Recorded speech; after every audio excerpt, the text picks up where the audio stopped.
নিশ্চিত জয়ৰ দিশে গৌৰৱ গগৈ জয় এক প্ৰকাৰ নিশ্চিত হোৱাৰ পিছতে বীৰ লাচিত সেনা অসমৰ নেতা শৃংখল চলিহাৰ প্ৰথম প্ৰতিক্ৰিয়া খিলঞ্জীয়া মানুহক বিজেপি চৰকাৰে মাৰপিট কৰিব ললে খিলঞ্জীয়া শক্তি একত্ৰিত হ'ল আৰু খিলঞ্জীয়া শক্তি একত্ৰিত হৈ বৃহৎ জয় লাভ কৰিছে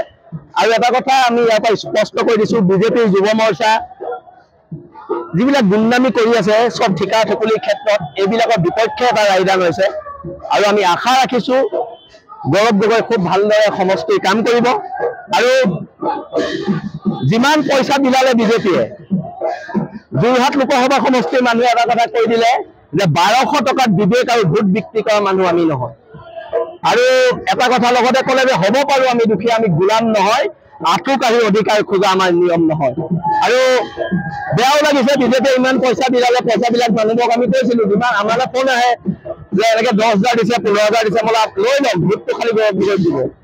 সেইটো কামে কৰিলে আৰু আচলতে এইটো এটা ৰায় হৈছে বিজেপিৰ গুণ্ডামিৰ বিৰুদ্ধে বহিৰাগত মানুহৰ গুণ্ডামিৰ বিৰুদ্ধে আৰু উজনি অসমে বহিৰাগত মানুহৰ গুণ্ডামি সহ্য নকৰে ভালদৰে কাম কৰক আমি সেইটোৱে বিচাৰিছো আৰু তেওঁৰ এটা নিজস্ব ভিজন আছে আৰু আটাইতকৈ ইম্পৰ্টেণ্ট কথাটো হৈছে তেওঁ 6 জনগোষ্ঠীৰ কথাটো সংসদত উত্থাপন কৰিব লাগিব যেটা আমাৰ লগত আলোচনা হওঁতে তেওঁ উত্থাপন কৰিম বুলি কৈছিলে সেইটো বস্তু উত্থাপন হ'ব লাগিব আমাক আমাৰ অধিকাৰ লাগিব প্ৰাপ্য অধিকাৰখিনি লাগিব যোৰহাটত গৌৰৱ গগৈৰ অগ্ৰগতিত উৎফুল্লিত শিৱসাগৰৰ ৰাইজৰ দল কংগ্ৰেছৰ সমৰ্থক শিৱসাগৰ নগৰৰ মাজমজিয়াত বিৰোধী ঐক্যৰ বৃহৎ সমদল গৌৰৱ গগৈৰ জয় এক প্ৰকাৰ নিশ্চিত হোৱাৰ পিছত বিৰোধী ঐক্যৰ বৃহৎ সমদল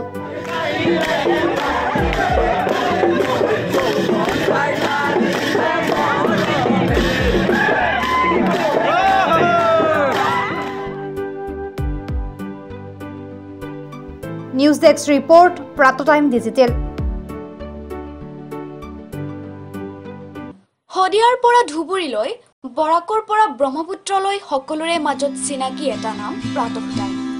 থলুৱা ভাষা কৃষ্টি আৰু সত্য বাতৰিৰ আধাৰত প্ৰতিষ্ঠিত খবৰ প্ৰাতঃটাইমৰ প্ৰতিটো বা বাতৰি পুংখানুপুংখভাৱে চাবলৈ Facebook YouTube website Twitter Instagram আৰু ব্লগাৰ পেজত লাইক আৰু ফলো কৰক